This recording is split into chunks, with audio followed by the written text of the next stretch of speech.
¿Cómo le va? Bienvenidos a la nueva edición de Sin Mordaza. Hoy con dos invitados de lujo. Ya está José Luis Freire, funcionario del gobierno de Perotti, para charlar con nosotros. También ya está el senador Gramajo para hablar lo que pasó en el transcurso del mediodía aquí de este jueves en Santa Fe con la destitución del fiscal Blanco. Así que hay mucha información, no se vaya. Dos invitados de lujo. Darío, buenas noches. ¿Qué tal, Carlos? Bueno, sí, una semana muy particular porque lo que está pasando con el tema de la pandemia, la utilización de las camas críticas o terapia intensiva. Toda la vida le dijimos terapia intensiva, ahora es camas críticas. Pero el tema es que estamos en un nivel de saturación como Santa Fe nunca tuvo. El año pasado, inclusive hubo más contagios, pero nunca estuvo en el nivel de ocupación de camas críticas y camas generales como ahora. Eso lo que primero significa es que ahora hay una mayor necesidad, toda gente más joven, mucho más joven. No, pero aparte con casos insólitos, gente de Ceres desviado a Rosario porque no hay cama, no lo pudieron recibir en Santa Fe. Bueno, ese es uno de los problemas, y no es solamente ese caso, sino hay varios, de gente que ha tenido que ir a Rosario, que es lógicamente el efector más grande, tanto en el privado como en el público, porque no hay camas. No hay camas, y entonces estamos en una meseta de alrededor de 2.000 casos por día, se esperan 4.000 para mayo, dicen, pero nosotros tuvimos un pico en octubre del año pasado de 3.000, que fue el número máximo. Pero aún con 3.000 en Santa Fe, nunca pasó lo que pasó ahora. Ahora estamos con números inferiores, pero con una mayor ocupación de las camas de terapia intensiva.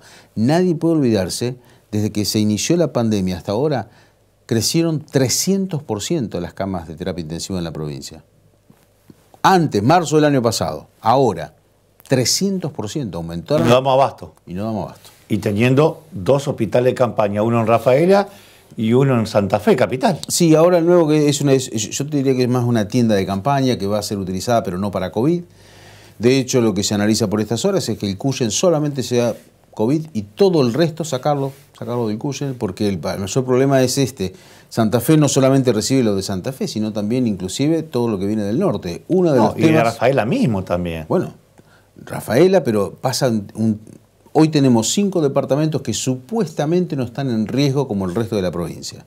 Esos 5 departamentos que tienen casos más bajos tienen un problema con las camas de terapia intensiva. Ante cualquier cosa que se complique, todo deriva a Santa Fe. Lo mismo con el sur, va todo a Rosario. Por eso hay una saturación en Santa Fe y en Rosario, amén de lo que pasa en Rafaela, Sunchales, Venado Tuerto. Con el tema del oxígeno también, que ahora se pone sobre el tapete otra situación que vos decís, falta oxígeno, sí, con la facilidad que es fabricar oxígeno. Bueno, ahí tenés el otro tema. Fíjate que el año pasado nunca hubo este problema. Primero porque había mucha menos demanda. Eso significa que no solamente que aumentó la cantidad de gente que ingresa a la terapia intensiva, sino que ha aumentado las 2/3 partes del consumo de oxígeno. Se fabrica lo mismo que el año pasado, pero ahora se consume mucho más. Estoy hablando de la parte medicinal, no solamente la parte industrial. La fabricación más grande de oxígeno es para el sector industrial, que en este caso le han retaseado. Dicen, no podemos darle, va toda la parte medicinal. Incluso, en el caso de la provincia de Santa Fe, en los últimos días, empezaron a retasear a las empresas privadas, clínicas y sanatorios, y dicen, muchachos, no, porque tenemos que entregarle sí o sí, no podemos no entregarle al sistema público. Esto ha provocado que esta semana se tomara la determinación de que en el sistema privado no puede haber ninguna operación, solamente las oncológicas. Todo el resto de las operaciones se suspenden. Sí, pero aparte, a nivel nacional se empezó a conocer que las 5 empresas que fabrican oxígeno aumentaron los precios. Eso es otra barbaridad. Bueno, salió un decreto en las últimas horas, en la madrugada de hoy, que dice que no se puede aumentar el precio y al mismo tiempo hay una prohibición de exportar, que era lo que estaba pasando, ¿no? Estaba exportando. Sí, entonces solamente para consumo interno, una vez que se abastece el mercado local, podría analizarse la posibilidad de retomar la exportación. Por ahora, no. Y también, insisto, esto es muy importante, porque hay un gran problema con la demora en llegar, porque se está consumiendo mucho más oxígeno. Esto es claramente, en la provincia de Santa Fe se ve muy rápidamente esto. Entonces la demanda es tan grande que no alcanza. No, y aparte se amplió la cantidad de gente entubada más tiempo en la terapia intensiva. Y un caso emblemático es lo de Rosario. El promedio de la gente que está internada en terapia intensiva es 50 años. El año pasado jamás pasó eso. Siempre estábamos arriba de los 70. 20 años se bajó. Sí. El hecho también del COVID trajo aparejado también una discusión dentro de la legislatura, porque la salud del presidente de la Cámara, de Miguel Lichi, ha generado también una polémica con respecto a que no se cumplieron con los pasos legales del reglamento y la Constitución, que era llamar a la reunión preparatoria. Sí, para que la gente sepa, esta es una reunión donde se eligen las autoridades, o normalmente se ratifican las autoridades que fueron electas en diciembre, es decir, quién es el presidente de la Cámara de Diputados, quién es el vicepresidente primero, segundo y demás. Lo mismo pasa en el Senado, en el caso no de la presidencia, porque es la vicegobernadora la que preside. Pero bueno, hay un tope, un plazo que establece el reglamento interno que dice como máximo el 25 de abril. Si es feriado, el día siguiente. Como acá cayó domingo, el 26 era el último día. No se convocó a esa reunión, siempre la convocatoria la hace el presidente del cuerpo, sabemos todo que está mal, está enfermo, está en terapia intensiva, pero bueno, y empezó la discusión política, ¿qué hacemos? El presidente de la Cámara está internado, no sabemos, no hay datos de cómo sigue todo esto. Algunos decían, pasemos esto para dentro de un mes. Otros dicen, no, vamos a reunirnos, tenemos que hacerlo porque lo está establecido en el reglamento interno. Y al mismo tiempo hay que recibir al gobernador en las próximas horas en la Asamblea Legislativa del sábado. Bueno, a ver, yo lo que digo es, se podía haber hecho la convocatoria a la reunión preparatoria, cumplir con el reglamento y pasar un cuarto intermedio hasta para elegir las autoridades después. Prorrogar momentáneamente los mandatos como estaba, digamos, hasta que se elijan las nuevas autoridades. Y la presidenta primera, la vicepresidenta primera, se hace cargo que la que tenía que seguir, digamos, en la conducción. No se hizo. Y acá el oficialismo, que tiene mayoría, impuso que era una cuestión humanitaria. A ver, estamos todos peleando para que se recupere rápidamente Miguel Lichi y pueda volver a su normalidad. Pero hay una cuestión constitucional, una cuestión reglamentaria, que no se le dio importancia. Es decir, no se cumplió con la ley. Porque se podía haber subsanado con esto, dejar pendiente de la designación para cuando queda inconveniente. Algunos hablan el 10 de mayo, 15 de mayo, no sé, pero se podía haber pospuesto, pero por lo menos hacer los pasos que dice el reglamento, que es llamar a la convocatoria de esta reunión preparatoria. Y había mucha preocupación por el hecho de, bueno, que si iba a haber presidente o no el día que llegaba Perotti a dar su discurso. La verdad es que ese día, esa asamblea, la preside la vicegobernadora. O sea, que inclusive el presidente de la Cámara de Diputados o la presidenta en ejercicio no tiene mayor papel porque directamente es la vicegobernadora la que preside esa asamblea. De hecho, ya ha pasado en 2 ocasiones, Obey dio el discurso en 2 ocasiones sin presidente de la Cámara de Diputados. Sí. Había una pelea interna dentro del PJ, no se ponían de acuerdo y no lo eligieron. Y se llamó a una preparatoria, pasaron a un cuarto intermedio y resolvieron el tema interno recién después, una semana después de que fue el gobernador. Y no pasó nada. O sea, el tema es el apego a la ley, cumplir las normas o no cumplirlas. Porque después, el mayor problema que tiene esto es cómo haces para pedirle a la gente, vos, que hagan algo que vos no hiciste. Pero a ver, no es la primera vez que el socialismo se burla de las leyes vigentes, porque esto es violar la ley vigente.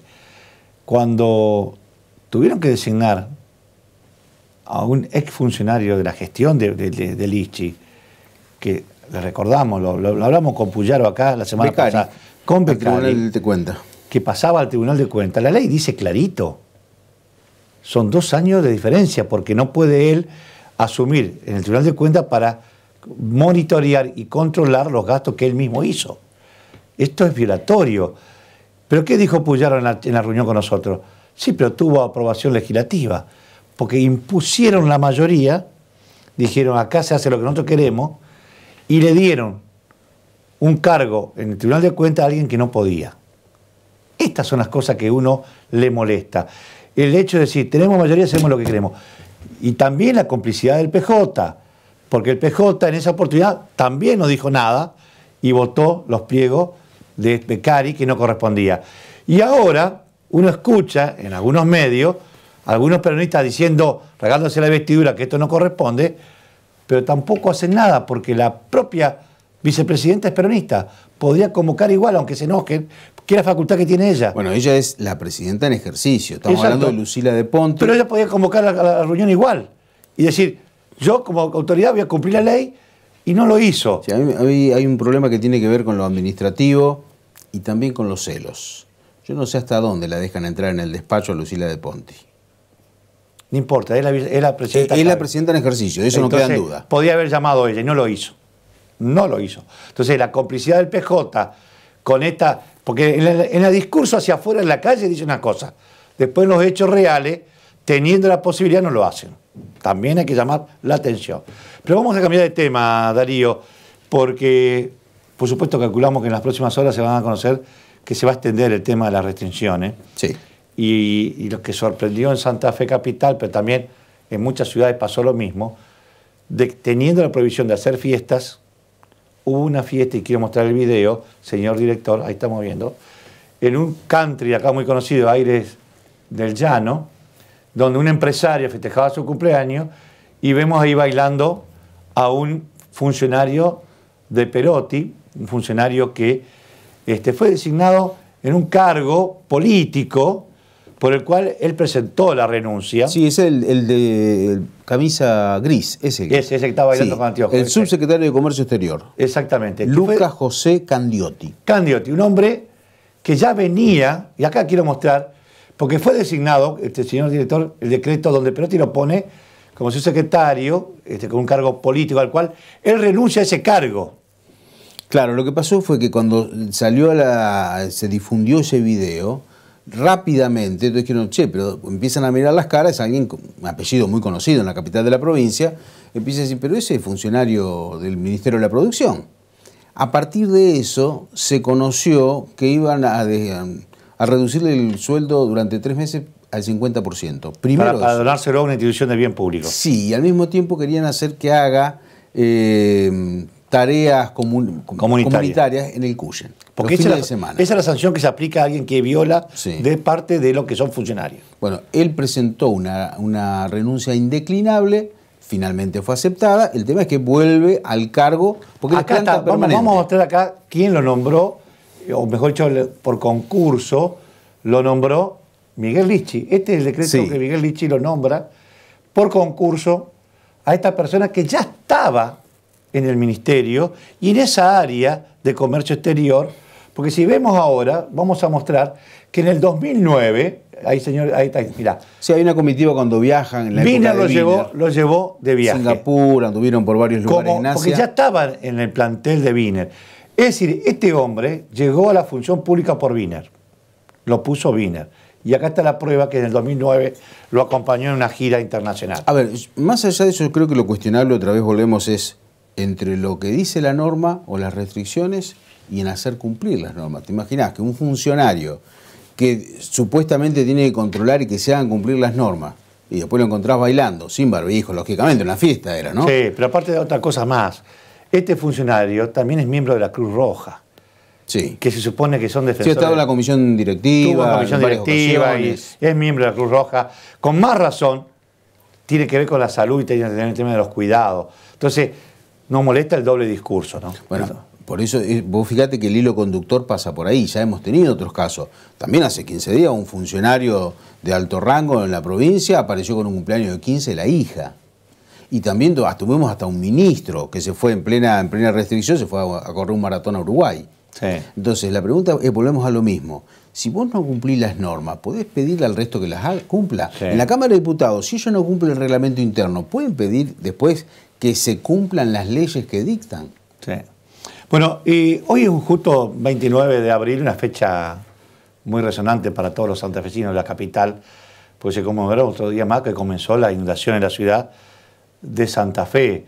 Y por supuesto que por estas horas también se revelaron algunas carpas en la legislatura, Darío, pregonando la justicia, las responsabilidades, más allá que uno siempre ve que hay responsabilidades que por ahí trascienden, digamos, las cosas que pasaron, pero también se habló mucho de la cantidad de muertos que hubo con el tema de la inundación. Se hablaba de cifras, que todo tuvo que ver con un trabajo que hizo la universidad en su momento, que hablaba, llegó a hablar de 3.500 desaparecidos, después la cerraron en 1.500 que no se conocían los paraderos, gente que se fue, que no vino.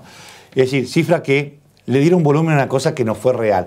Lo que sí quiero dejar claro, porque hay una justicia que investigó, que hubo oficialmente cuando estuvo la catástrofe en situ, murieron 18 personas que se murieron ahogadas más 5 que en los próximos días murieron entre lo que pasó en algunos lugares donde estaban, digamos, instalados las personas que fueron sacadas de su domicilio. En total, la justicia investigó 23 muertos en ese periodo. Pero también después hubo algunos juicios que se extendieron en el tiempo, gente que murió a los 4 años y que la provincia tuvo que, creo que, pagar indemnizaciones porque fueron producto de lo que dejó digamos, los daños colaterales que dejó la inundación. Se hablaba de 100 personas más que murieron por todo lo que sufrieron, lo que le pasó como consecuencia de esos daños que generó la inundación. Son muertos que en este momento, hoy, lo vi en varios medios, volvieron a reflotar la cantidad de muertos, algunos con cifras increíbles, porque uno que vivió acá la padeció a la inundación, sabía la realidad, pero que también se sigue usando políticamente estas cosas en un año casi te diría electoral, ¿no? Bueno, hay otra cosa que, y hablando de fechas, hay una fecha muy interesante que es el 7 de diciembre de 2019 y el 9 de diciembre. ¿Cómo? Justo antes de irse Lichi, firmó un montón de convenios con municipios del Frente Progresista para darle platas del Plan Abre. Se sacó la foto, 45 millones de pesos en Villa Gobernador Galvez. Acá tenemos la persona que nos va a contestar si es cierto que eso ocurrió, que un día antes de irse el gobierno firmó convenios con dinero para que lo pague Perotti. Lógicamente el dinero no estaba, ¿no? Está hablando de José Luis Freire, así que pausa y ya lo entrevistá entonces a José Luis para que te cuente eso y mucho más de lo que está pasando en la gestión. El gobernador Omar Perotti recorrió los centros de vacunación de la ciudad de Rosario. El operativo funcionando muy bien, con celeridad, priorizando cuidar a los que nos tienen que cuidar. Y por el otro lado, priorizar a los que nos tienen que enseñar. Feliz y emocionada de pasar por este momento. El gobierno de Santa Fe continúa avanzando en el plan de vacunación contra el COVID-19. Santa Fe Provincia.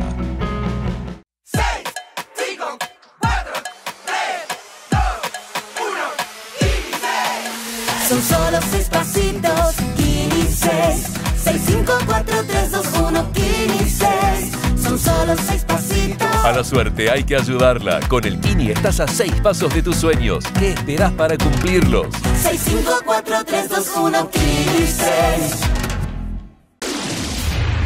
Muy bien, continuamos aquí en el programa. Está con nosotros José Luis Freire, que es el secretario de Integración y Fortalecimiento Institucional de la provincia de Santa Fe.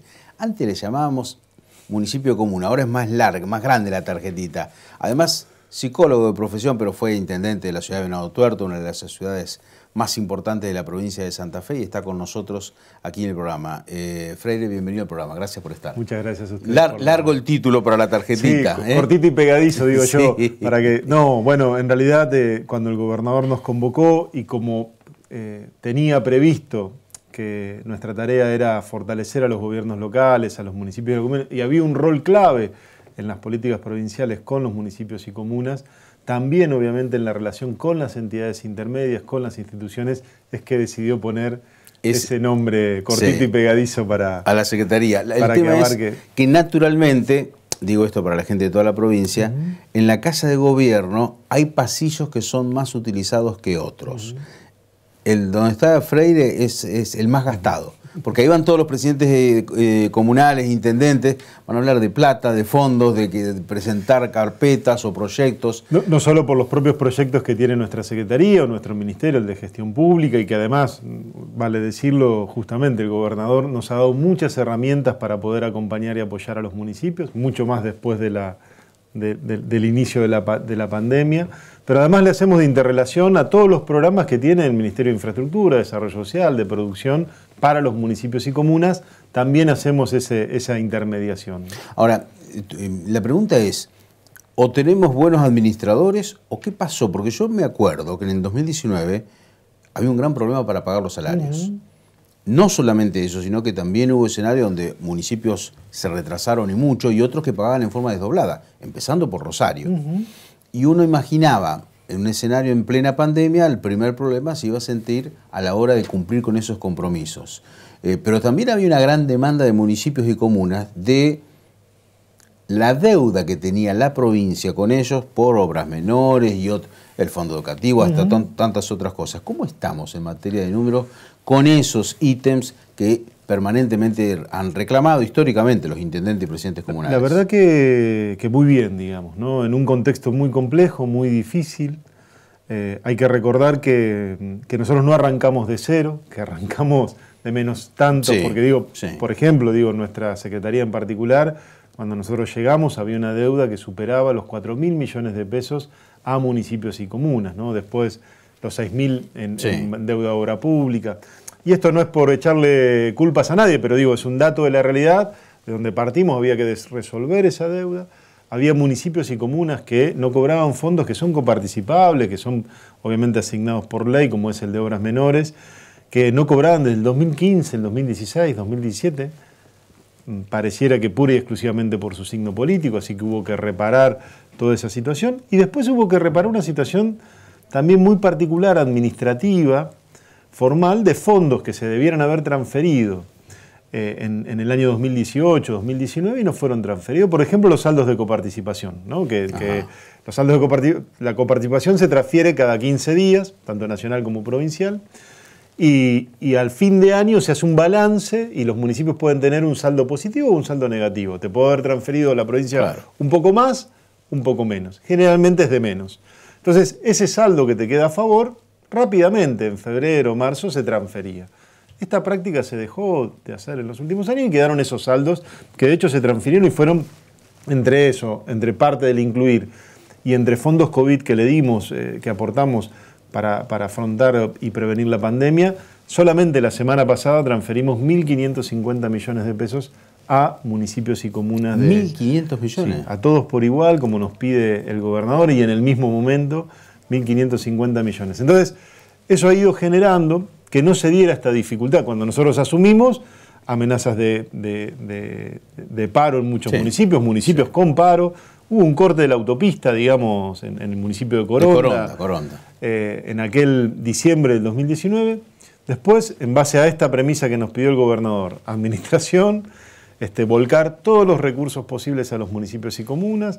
Así que bueno, fue dándose la posibilidad de transferir obras menores y ponernos al día, sumar el programa de atención a gobiernos locales o fondos COVID, como se conoce, que nos permitió transferir, sobre todo acompañar a los municipios y comunas en la pandemia, más ponerse al día con estos fondos como son los saldos de coparticipación, como es el Fondo de Financiamiento Educativo, que le permite tener a los municipios un aporte constante y permanente mensualmente para poder tener políticas educativas locales.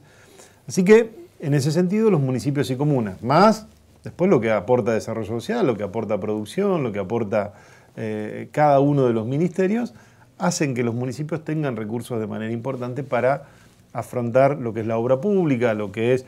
Fíjate que en un contexto de pandemia, este diciembre, este cierre de año, no tuvimos dificultades en los pagos de aguinaldos, dificultades como muchos municipios nos a veces pasaba sobre los fines de año. Así que, bueno, mandato del gobernador de fortalecer a los gobiernos locales y fortalecer a las comunidades y ponerse al día con todos. Esto es un pedido y cada vez que hemos pagado gastos corrientes, por ejemplo, algunas son para todos los municipios al mismo tiempo. Ok, quiero hablar específicamente del plan Incluir y el ABRE, porque yo he escuchado dirigentes del socialismo que dicen, pero sacaron el plan ABRE y ahora pusieron el Incluir.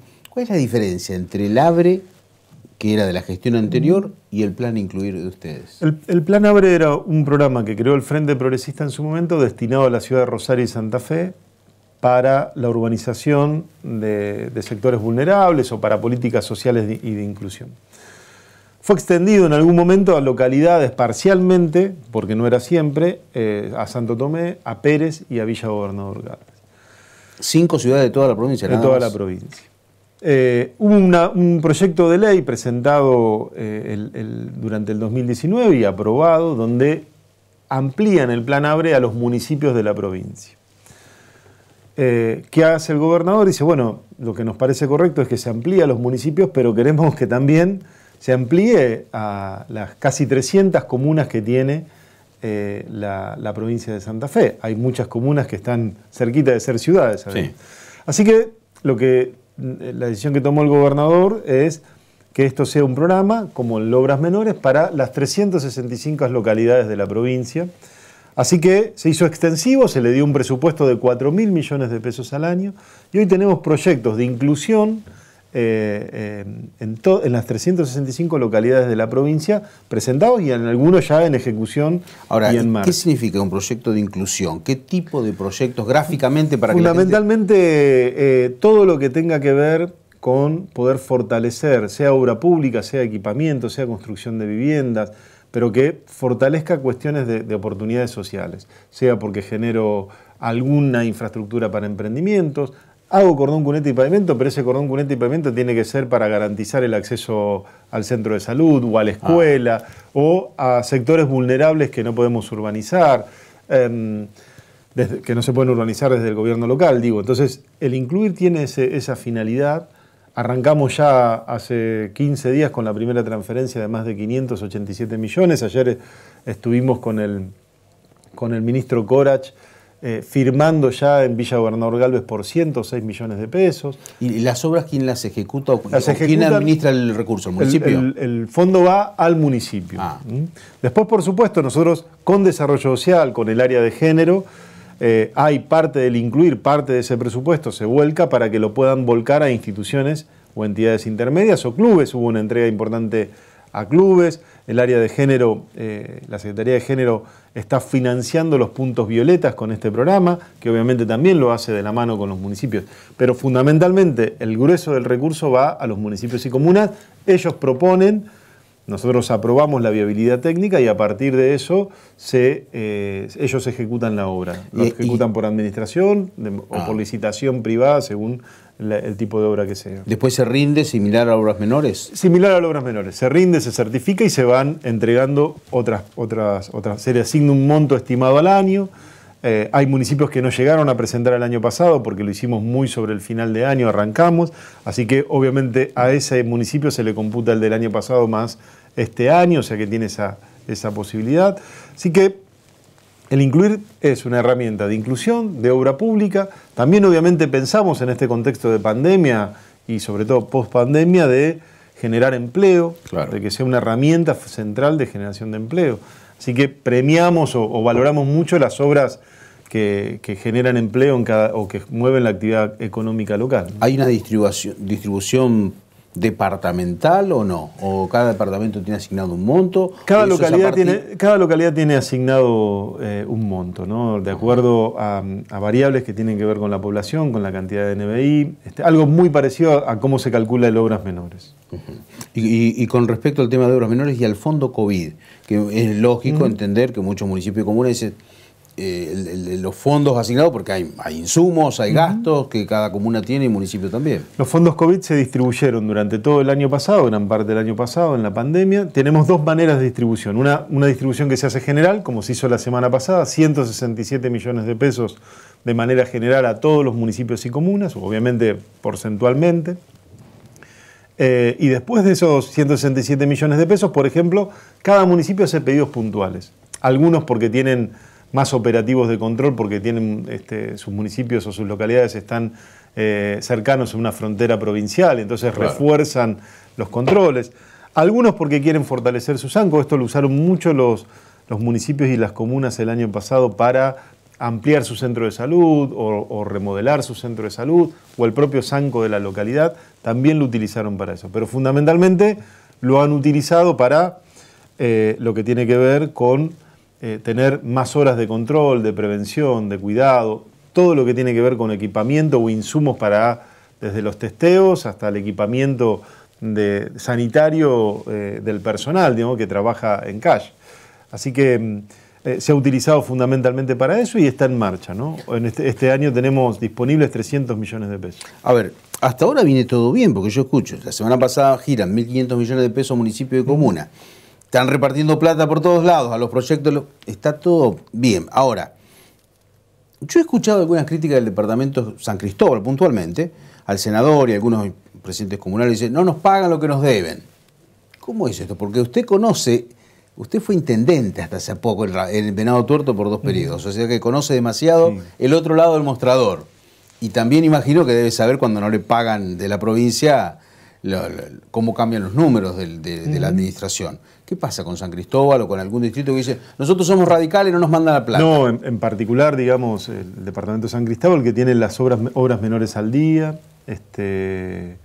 y que está participando fuertemente en el programa Incluir. Por supuesto que en esto hay, y lamentablemente uno lamenta que en un contexto tan complejo, ¿no?, como vive nuestro país, no solo en el marco de una pandemia, en este momento en particular de la pandemia tan delicado y tan grave, en un momento tan delicado de la Argentina, donde los números de la pobreza y del desempleo son alarmantes y la verdad que requiere un esfuerzo de todos, pero fundamentalmente la responsabilidad ejemplar que tienen cada uno de los que ocupamos lugares dirigenciales o responsabilidad en la función pública de trabajar por resolver esos problemas. En el caso de Felipe, que es un senador, como otros senadores que nos traen propuestas, nos traen inquietudes, solicitudes, a veces eligen la cuestión más mediática, de pose, porque obviamente necesitan ser escuchados, necesitan decir, bueno, acá estamos y marcamos una diferencia.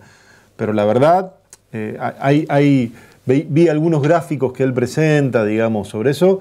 Bueno, es contar la película en un fragmento y en un pedacito muy parcializado para tener esa cuestión de victimizarse. La verdad, yo no soy ni Omar tampoco ha elegido ese camino, nuestro gobernador, porque la verdad, si quisiéramos hablar de discriminación, la discriminación que se vivieron en estos 12 años fue alevosa, fue dramática.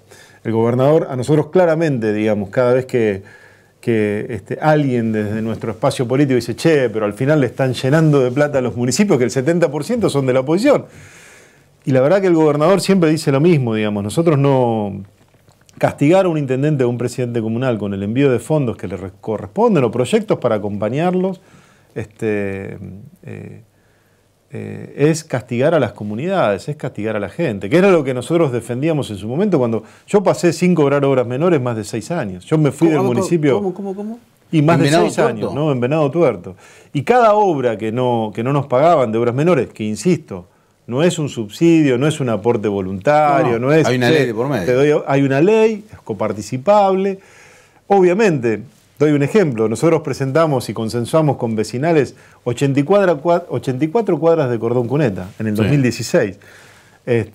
Y nunca los pagaron, digamos. Y nosotros ahora apenas asumimos, se lo transferimos a quien ocupa la intendencia de la ciudad y que claramente dice, che, ¿cómo hago 84 cuadras con la plata del 2016 que obviamente le alcanza para hacer mucho menos? Entonces, ese castigo que fue fundamentalmente a las comunidades y por una cuestión electoral, porque claramente no solo no había transferencia de fondos, sino que programas que existían, programas de salud, de desarrollo. Yo me enteré de un montón de programas que tenía desarrollo social cuando llegué a la provincia, porque jamás nos enterábamos, municipios de nuestro signo político, que existían esos programas sociales. Y hoy no hay programa de la provincia que no sea a partir de los municipios. O sea que en esto recomendarle a Felipe, pero en realidad es para todos nosotros y me incluyo a mí, no es un momento para poses electorales.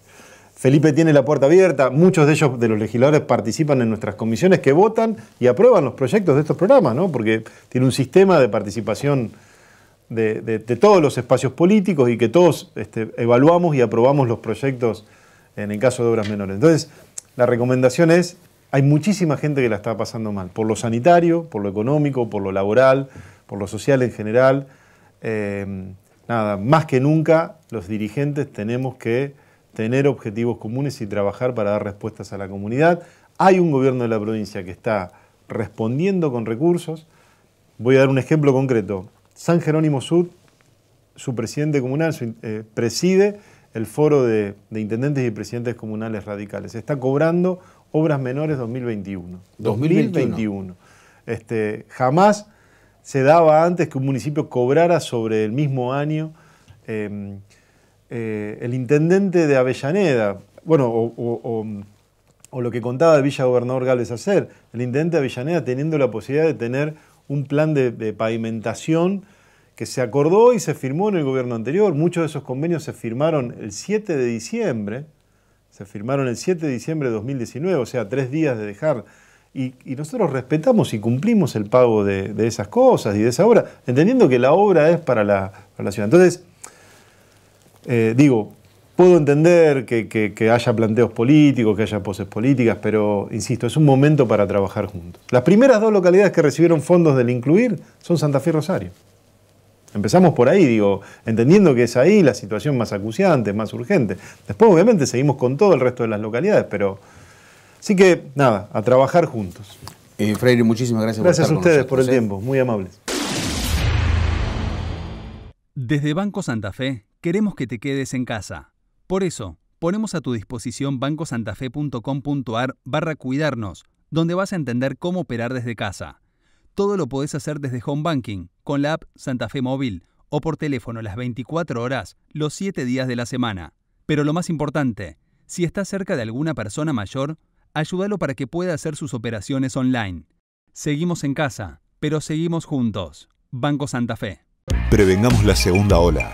Usemos mascarilla correctamente. Mantengamos la circulación de aire en espacios cerrados. Respetemos la distancia social y lavémonos las manos con frecuencia. Santa Fe Provincia. Sin Mordaza. Periodismo independiente. Sin Mordaza. El periódico con mayor penetración en la provincia de Santa Fe. Sin Mordaza. El poder de la gente.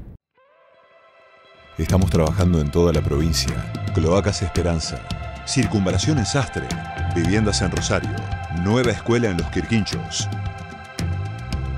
Santa Fe Provincia.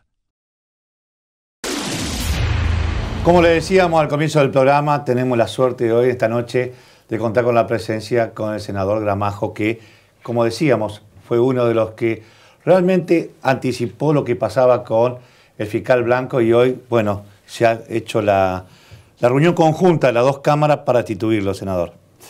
Sí, buenas noches. Realmente fue un trabajo complicado, un trabajo que de alguna manera llevó un tiempo. Logramos llegar a un acuerdo en la reunión que se llevó a cabo con la bicameral de acuerdos, precisamente, y en ese momento, después de haber hecho todo el proceso instructorio, se decidió por unanimidad la suspensión del fiscal Mauro Blanco por el término de 180 días, que es la máxima sanción que se le podía aplicar antes de la destitución. Pero en esa inteligencia se decidió que quedara en el dictamen una puerta abierta para que la justicia se pudiera expedir en la investigación que estaba llevando en forma paralela. Y acá quiero destacar la figura del fiscal May, un fiscal de la ciudad de Reconquista, de la cuarta circunscripción judicial, que actuó con mucha expeditividad y realmente llevó adelante un proceso que terminó con la imputativa hace pocos días y con la prisión del fiscal Blanco, con la imputativa de 9 delitos. Después, el juez que actuó en la causa, atento al planteo de la Fiscalía y al planteo de la defensa, solamente manifestó que se le podrían imputar 4 de los 9 delitos que el fiscal May había llevado adelante en la imputativa. Así que bueno, esto permitió que la comisión bicameral, a través del instructor que había sido designado yo como acusador, pudiésemos retomar el viejo dictamen que había sido aprobado en la reunión de ambas cámaras y a partir de ahí, atento a los delitos imputados y a la prisión, la privación de la libertad provisoria por parte del encartado, el ex fiscal Mauro Blanco, se decidió indudablemente. Pero para que la se gente decidió por la destitución e inhabilitación. Y bueno, no correspondió otra cosa, pero usted, cuando estaba en la anterior, cuando estudiaron usted todos los casos, ya los audios eran muy elocuentes. La investigación y los delitos que impone May en su investigación, hasta ahora también de enriquecimiento ilícito, comprobado, digamos, que hay, digamos, elementos que se agregó la causa que en la primera instancia no estaban, me parece, ¿no? No, nosotros, cuando yo empiezo la instrucción, para que la teleaudiencia comprenda, es el proceso de investigación que se designa a un acusador, que tiene que ser un legislador, para realizarlo. En ese caso recayó en mi persona y al momento de comenzar la investigación, los delitos que uno verificaba que podían subsistir por la verosimilitud entre los hechos, las escuchas, era la vinculación con el narcotráfico, algunas faltas graves que estaban dentro de la ley 13.013 en cuanto al tema de la ventilación de cuestiones privadas hacia terceras personas que no tenían vinculación con el Ministerio Público de la Acusación, y algunas otras cuestiones que todavía la justicia no había tomado cartas en el asunto. Cuando la justicia empieza con la investigación, indudablemente amplía todas estas causales que había y hay un cohecho, hay la imputación de un cohecho. Eso es grave. Sí, la imputación de enriquecimiento ilícito con una decisión de parte del fiscal que se hicieron 16 allanamientos, 12 en la localidad, en el departamento General López, 12, y 4 en la provincia de Córdoba, en la zona de Villa Dolores. Mirá. A partir de esos allanamientos, indudablemente el fiscal encontró verosimilitud entre la imputación del delito y las pruebas que había podido recabar.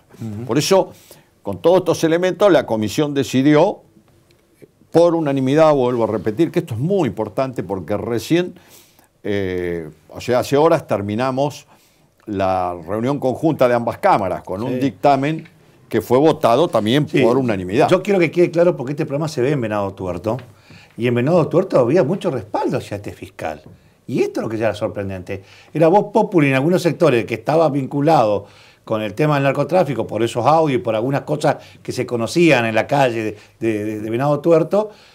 Y después, todo esto que aparece ahora, realmente si no hubiese estado la comisión de acuerdo investigando, hubiese capaz tenido ni sanción. Y hubiese seguido trabajando como fiscal una persona que está lindando con el delito y ya es el tercero en esta etapa cortita, digamos, pero el quinto que lleva ya la comisión, digamos, de ustedes, destituyendo fiscales y hasta uno configura, digamos, también relevante dentro de la justicia, ¿no? Sí, también se destituyó al defensor general. No. Sí.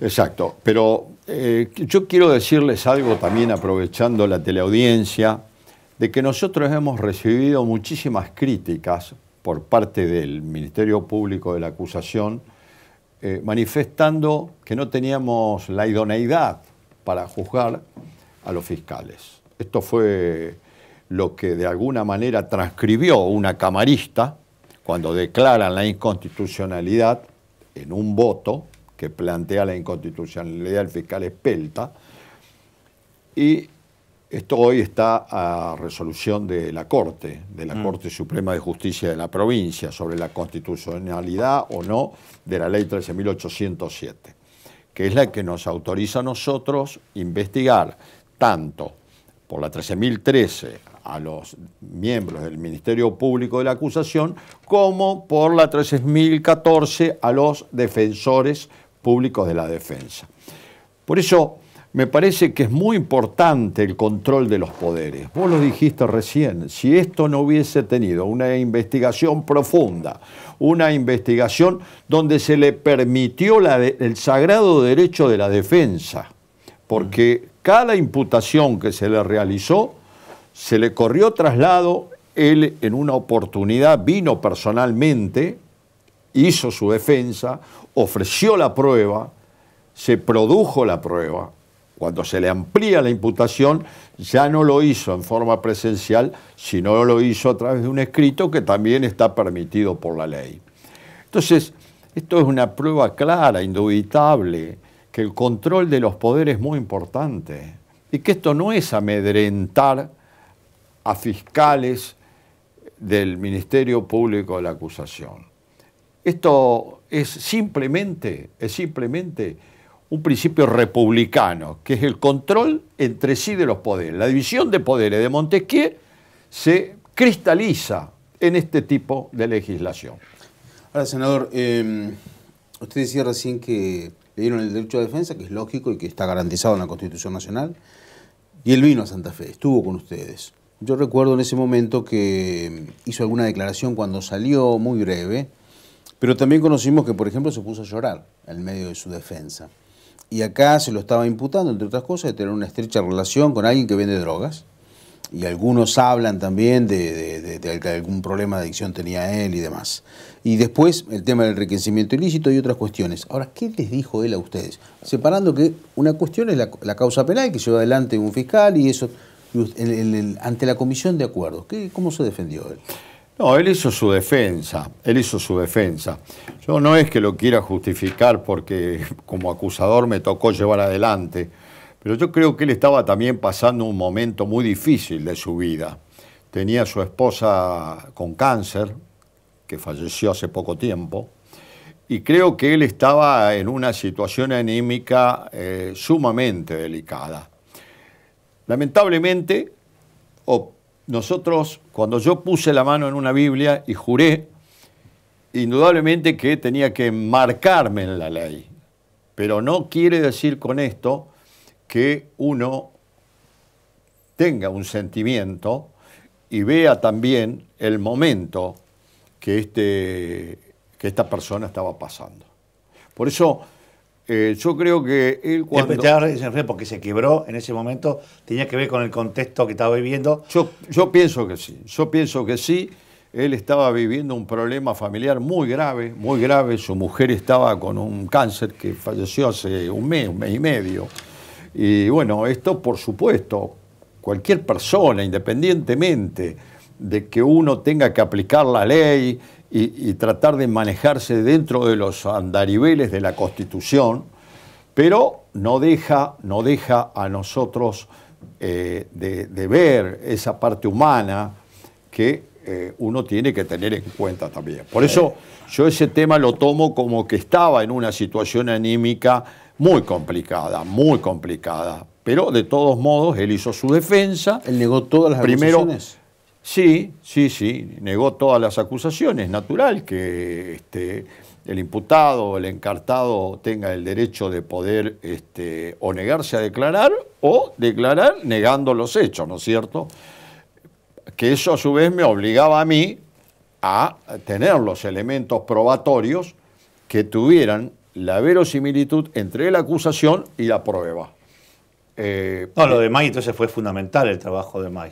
Por supuesto, yo tengo que destacar, porque así también, como decimos nosotros, que por ahí hay fiscales que no se encuentran dentro de los parámetros que tendrían que tener en cuanto a sus conductas o accionar, también tengo que destacar que hay muy buenos fiscales, que hay fiscales que realmente hacen honor al cargo que están ostentando, como es el caso de este fiscal de la localidad de Reconquista, por eso digo, que le tocó investigar un par y lo hizo con una pulcritud, con un respeto, con el debido proceso. Entonces, acá también tenemos que ser claros en esto.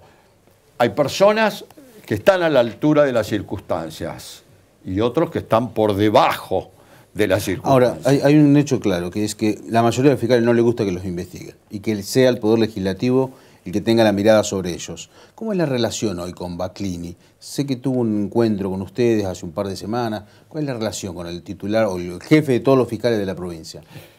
La relación personal es muy buena. Nosotros hemos tratado, como máxima autoridad del Ministerio Público de la Acusación, de tener un diálogo sobre algunos temas que indudablemente hacen a la cuestión institucional. Acá esa reunión que vos mencionás, que estuvo presente el senador Enrico y quien habla, fue una reunión para tratar temas netamente institucionales. No se le solicita al fiscal general que de ninguna manera actúe a favor o en contra de. Acá lo que se buscó es mantener una relación institucional como la tenemos con la Corte, como la tenemos que tener con el Ejecutivo. Entonces, esto es lo que de alguna manera se planteó en esa reunión. Y yo creo que acá hay una realidad que es tangible, es clara. La actuación de la comisión bicameral, y esto lo quiero destacar, ha sido excelente con respecto a de qué manera a mí me apoyaron, me acompañaron, me dejaron llevar adelante todo el proceso investigativo sin ningún tipo de trabas. Bueno, yo quiero, a ver, yo sé que lo voy a incomodar, perdóneme. Sí, porque Baclini era el responsable del área sur cuando estaba en Rosario antes de ser el fiscal general. Y todos estos fiscales que están hoy destituidos son todos que están bajo la órbita de él. Él no veía todas estas cosas. Y también me llama a preguntarle, porque es el propio Baclini hoy, que acompañó también a los dos fiscales que hicieron la acusación en su momento en la comisión contra el senador Traferri, y estando presente él, avaló una investigación que después, ante la resolución de la Cámara, no se terminó por cerrar en el tema judicial que indica que la cosa tenía que cerrarse, y apelaron y fueron a la justicia y hubo una jueza que salió a favor de lo que ustedes dijeron en la Cámara. ¿Y para qué Baclini mira para otro lado? ¿Qué pasa con Baclini que no tampoco hace respetar estas cosas? Bueno, él, el fiscal general, no tiene un poder sancionatorio. No tiene un poder sancionatorio. Esto también va a haber que analizar la ley, porque, a ver, las leyes son obras humanas. En el rodaje, indudablemente, uno tiene que ir vislumbrando a dónde están las lagunas que la ley tiene en su aplicación. Esto es muy importante, que esta ley va a tener que tener indudablemente algunos retoques, tanto la 13.807 como la 13.013 y la 13.014. ¿Por qué? Pues son obras humanas, no son perfectas, son perfectibles. El legislador pone todo lo que tiene de sí pensando en que el derecho, si no sirve para cubrir en un lugar y tiempo determinado la problemática de la sociedad, no sirve para nada. Y acá quiero repetir lo que digo siempre en la Cámara, que el derecho es como la regla de los arquitectos levios. Ustedes que no son abogados, que no han estudiado derecho romano, pero se los tengo que explicar. Los romanos, cuando tomaban los territorios, después de las guerras, mandaban a medir las leguas con los arquitectos levios, que la medían con reglas de plomo que se iban adhiriendo al terreno. Por eso el derecho tiene que adherirse a un lugar y tiempo determinado. Hoy la problemática de la gente es la inseguridad, el desempleo, la pandemia. Entonces, las leyes que se puedan dictar a favor de estas cuestiones serían nada más y nada menos que aplicar lo de los arquitectos levios, adherirse a la situación social que se está viviendo hoy. Pero también la ley de los fiscales que le permite, por ejemplo, hacer allanamientos, secuestrar teléfonos, secuestrar cosas, también, como en este programa que la gente se conmovió con la historia de la farmacéutica y el bioquímico, el bioquímico estuvo preso injustamente, porque está probado que fue injustamente, no hay ninguna prueba. El tema Aldani, causa Aldani, donde un fiscal, increíblemente, lo imputó sin ningún tipo de prueba, le quitó la plata, le quitó todo, no se lo devuelven, y encima le dicen, y esto cuando termine el juicio se lo debemos devolver. El juicio puede durar 5 años. Al tipo le sacaron plata, le sacaron maquinaria, le sacaron celulares, un montón de elementos que ya se hicieron los peritajes. ¿Por qué no la ley dice, terminado el peritaje, firmadas las partes, que se comprobó o no en el teléfono, devolver las cosas? Están teniendo cosas que no les corresponden y después encima te enterás que se extravían a esa parte. ¿Quién se va a hacer cargo de todo eso? Bueno, indudablemente, yo vi el programa cuando estaba el bioquímico con la esposa. La esposa todavía no se recupera psicológicamente lo que vivió. Y por supuesto, y eso es un daño moral, un daño espiritual, eso es una espina en el alma. Exacto. Espina en el alma. Nosotros estamos en el proceso de investigación de la fiscal actuante y creemos que esto va a llegar a una situación de esclarecer el comportamiento de la fiscal. Como también estamos investigando a otros fiscales. Tenemos un caso de un fiscal que tuvo 3 años escondido en un expediente o guardado el expediente en un cajón ante distintas denuncias de juego clandestino. Sí, estamos hablando del fiscal de Rafaela. El fiscal de Rafaela. Entonces, nosotros estamos en un proceso de investigación de muchos fiscales. Y estamos viendo también...